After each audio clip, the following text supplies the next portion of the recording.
सद्गुरू श्री स्वामी समर्थ महाराजांनी कृपावंत होऊन आपल्या पवित्र पादुका अक्कलकोट नरेश श्रीमंत मालोजीराव भोसले यांना प्रदान केल्या होत्या। या पादुका श्रीमंत मालोजीराजे संयुक्त राजे भोसले यांच्या पुढाकाराने प्रथमच कागल व परिसरातील भाविकांना दर्शनासाठी आणल्या होत्या।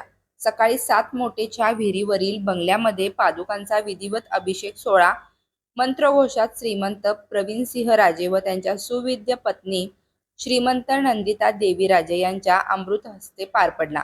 त्यानंतर बस स्थानकापासून सजवलेल्या पालखीतून टाळ मृदुंगांच्या गजरात श्रीराम मंदिरामध्ये या पादुका आणल्या। मिरवणूक मार्गावर नागरिकांनी ठिकठिकाणी औक्षण केलं, तसेच पुष्पवृष्टीही केली।